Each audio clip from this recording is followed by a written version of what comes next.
The first thing you're going to want to get is a screwdriver and a hammer, and then you're going to try to find the master link. And then once you find the master link, you put a screwdriver up against the clip and then use a hammer to try to hit it off from the back end.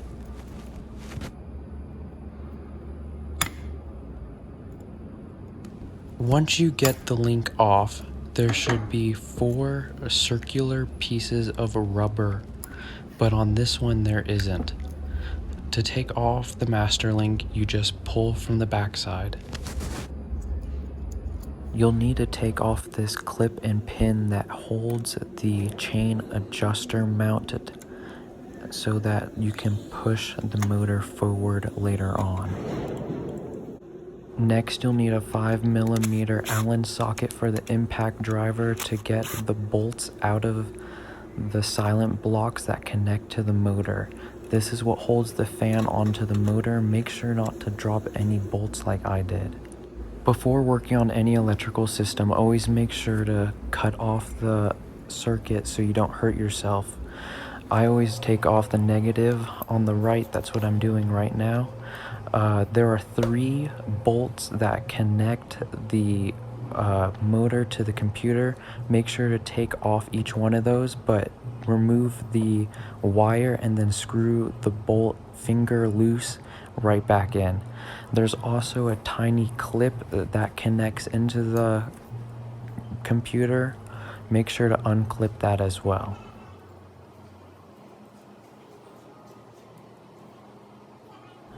This is the clip I was talking about. You'll need an 8mm Allen and a 17mm wrench to loosen the bolts on the motor mounts. On this side, you can use the smallest extension on a Allen socket to make it go by quicker. Now we just gotta pull out the bolts and move the motor out of the place.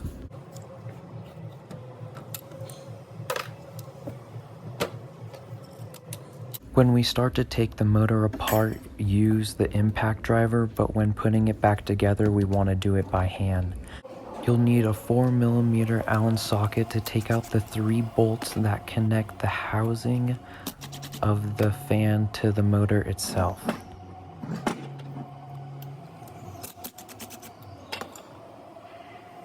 I like to use the housing to collect all the bolts we'll take out throughout the rebuild. You'll need a Phillips head screwdriver along with a pair of needle nose pliers to loosen the screws that clamp on the fan.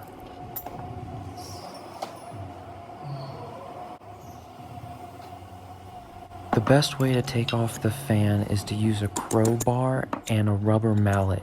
Put the crowbar all the way down on the shaft and wiggle and hammer it until the fan just pops off.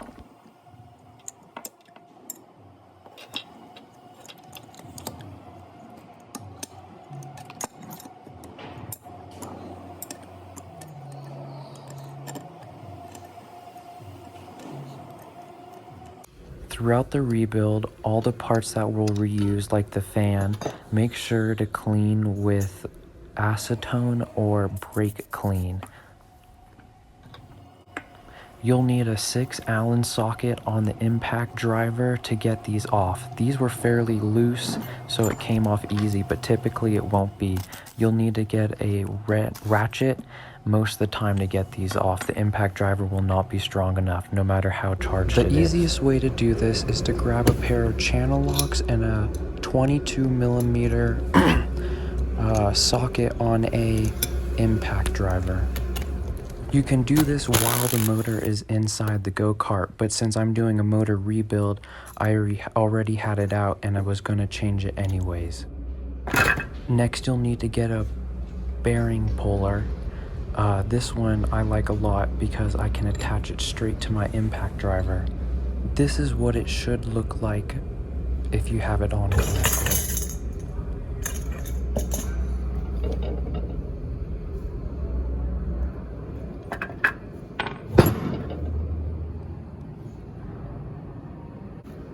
The battery was almost dead on my impact driver, so it didn't have all the power it needed to take off the sprocket on its own.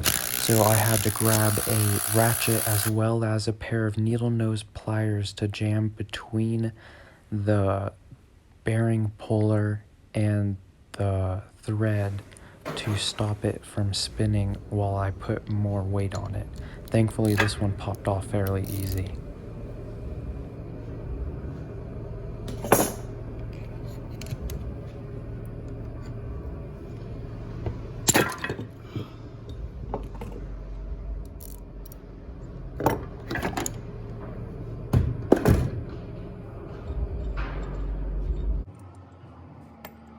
You'll need a 4mm Allen socket next to get off the 8 bolts that hold on the lid to the motor housing.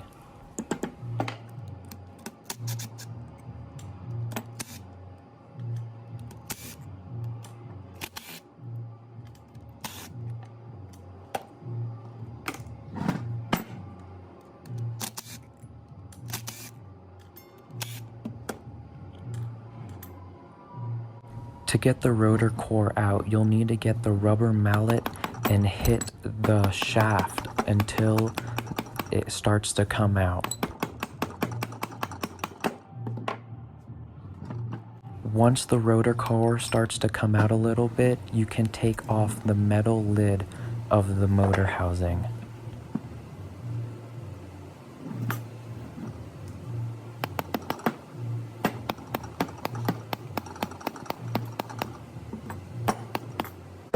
Make sure to inspect the rotor core for any scratches or dents. This one's relatively okay. We don't have any brand new ones because they're expensive to get, so we'll have to reuse this one. The wire bundles on the inside of the motor are called the stator core. There is as well the encoder bearing that tells the computer how fast it is going. There is a special washer that you have to make sure is always flush against the encoder bearing or the motor will not work when you put it back in. To get the bearings off the rotor core, you'll need to get a larger bearing puller.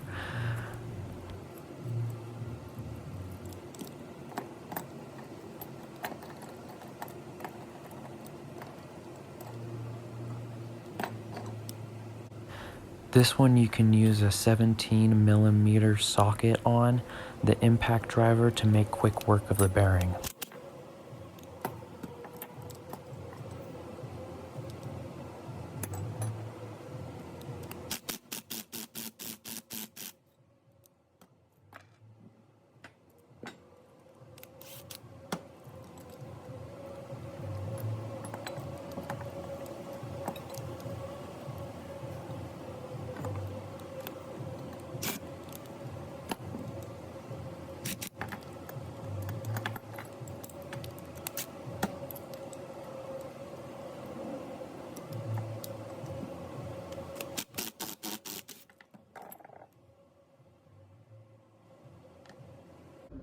In this next clip, I show you the wrong bearings to use. The top box is correct, but the bottom one isn't.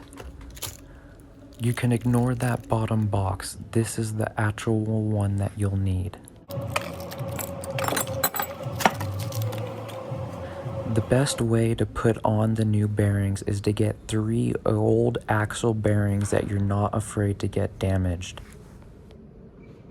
You'll need to put the correct bearing for the side on first and then 2 axle bearings on top. You'll use the rubber mallet and the hammer to try to jimmy the bearings down. Eventually, the 2 axle bearings won't be tall enough and you'll need to put a third.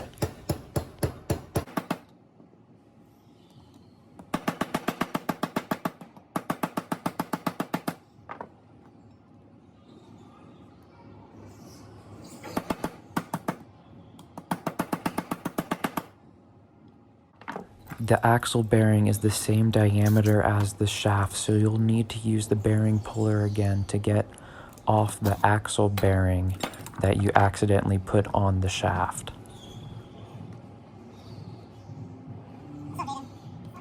You'll do the same thing for this side, but I think the diameter on the side of this shaft is slightly different, so you might not have to use the bearing puller to get off the axle bearings.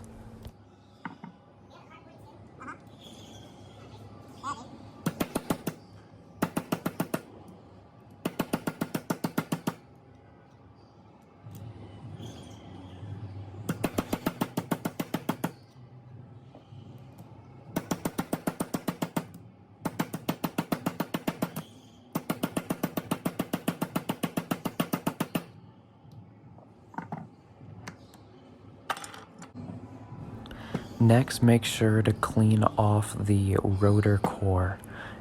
The cleaner it is, the better it'll work. I didn't have any acetone laying around, so I used some tool cleaner. I could have used brake clean as well. It's really whatever you have nearby. Make sure though, if you have the microfiber cloths nearby, it'll do the best job in getting all that grease and dirt off.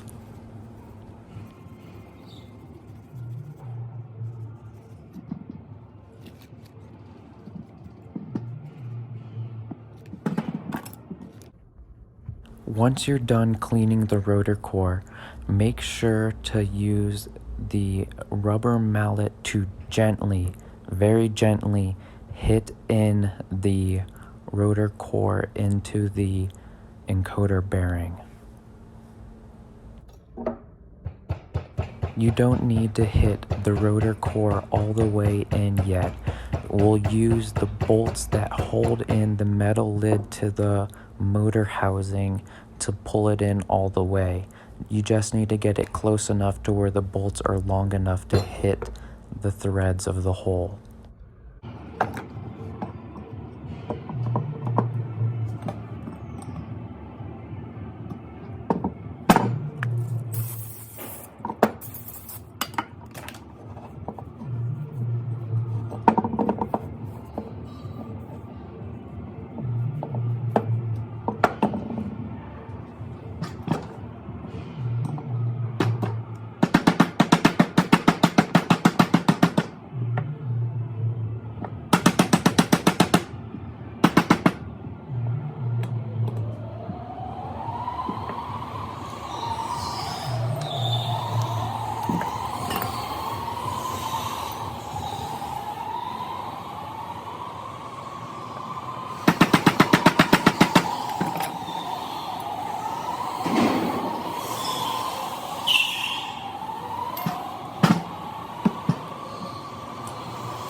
You'll need the 4mm T-handle to tighten in all these bolts. I like to go side to side so it evenly pulls in the rotor core. What I like to do is tighten them all the way until they're hand tight with the T-handle, and then turn it off 1/4 of a turn.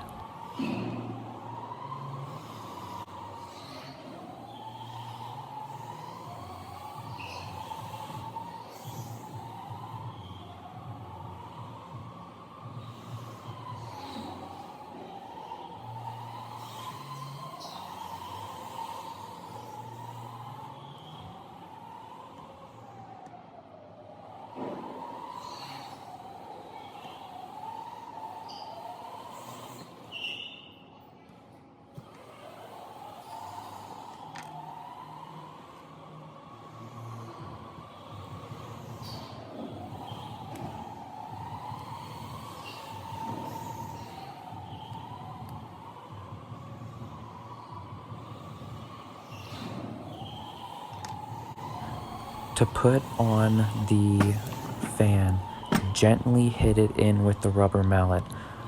Be very gentle. I've broken a fan before by accidentally hitting it a little too hard. Just like taking off the fan, you'll need to use a Phillips head screwdriver and some needle nose pliers to tighten down the screw that holds the clamp onto the fan.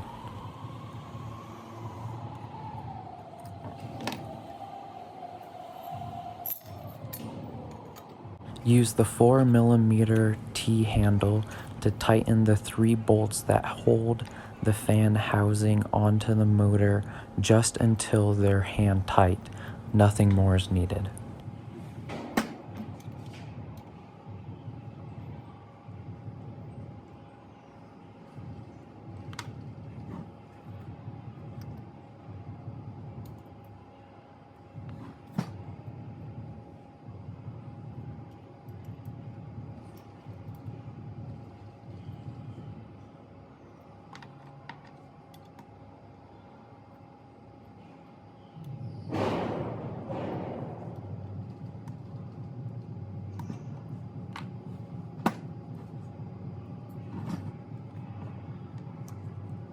Easy.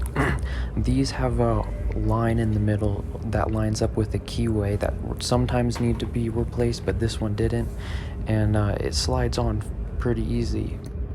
Make sure to put on the locking washer and then the nut, and then use a 22mm socket to put it on real quick.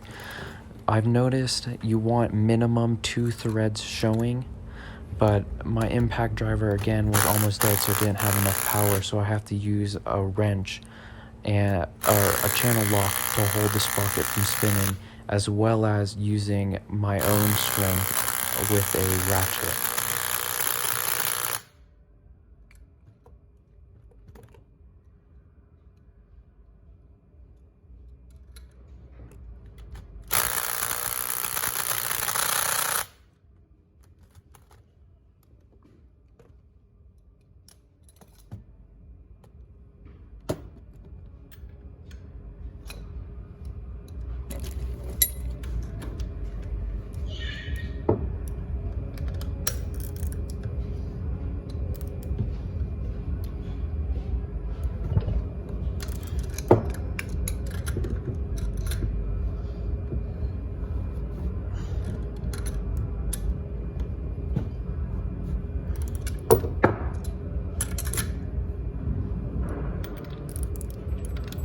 No matter how frustrated you get with the sprocket, don't ever use the channel locks to grip onto the teeth of the sprocket. It's a good way to ruin a brand new one. Once you have the nut tightened on a minimum of 2 threads, make sure when you get the motor back in the go-kart that the sprocket lines up near perfect with the gears of the differential.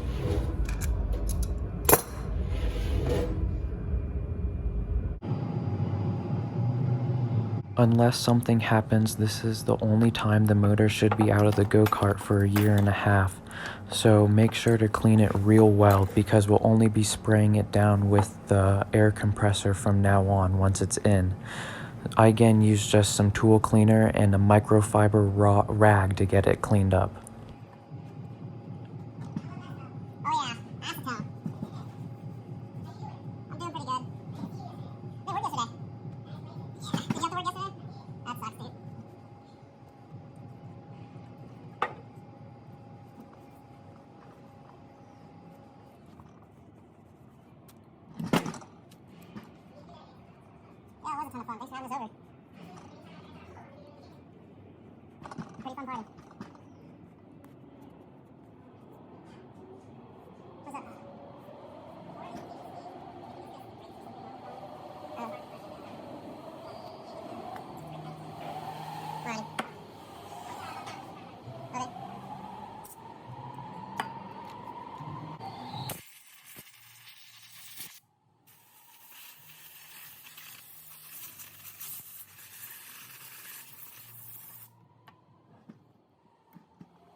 I should have really sprayed the starter core down while I still had it all apart, but you know, hindsight is 20/20.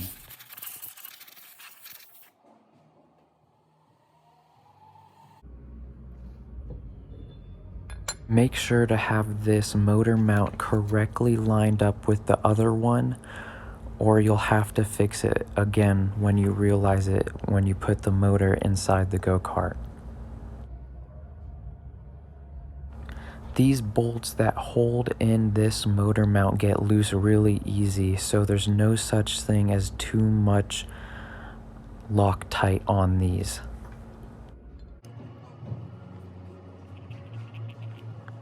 Use the 6 Allen socket on the impact driver until it's no longer spinning to put these bolts in. When putting the motor back into place, make sure the mounts are on the left side of the ones sticking up from the go-kart, as well as making sure there is a washer on either side of the bolt.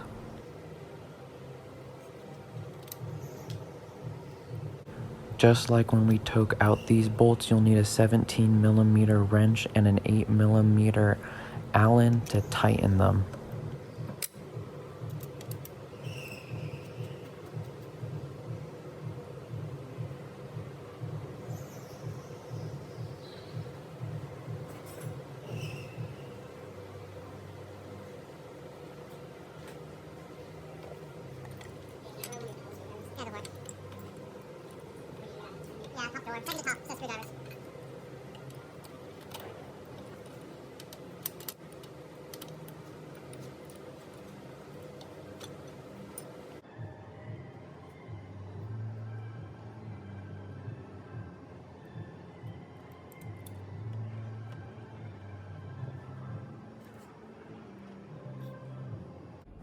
I like to put the motor back on the chain length adjuster so that it is in place and I can make sure that it is in line. The sprocket is in line with the gears of the differential. When wiring the computer back up to the motor, the bottom wire goes to the top wire goes to the bottom, and the middle wire goes to the middle one. Most of the time they should be labeled, but I've noticed someone changed them all to V-length wire. So if it is wired correctly, and if you're lucky enough, on the side of the motor it'll tell you VW or U, and on the corresponding wire it'll have VW or U.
Putting on the master link is fairly easy as well. First, all you have to do is slide it through, but make sure you have all the 4 circular pieces of rubber on, or it will not work properly and you'll have too much play in the chain. So on this one I try to do it without a pair of pliers, but I've noticed with a pair of pliers it's a lot easier. You'll see later I use the pliers to pinch it to try to open up a wider space to get the link through.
Once you have a wide enough space to put the link through, you can use the screwdriver to push it on. You will not need the hammer. It should be able to be done by hand. Always make sure to put the open end of the clip against the rotation of the chain. If it's with the rotation of the chains, there's a chance of catching it.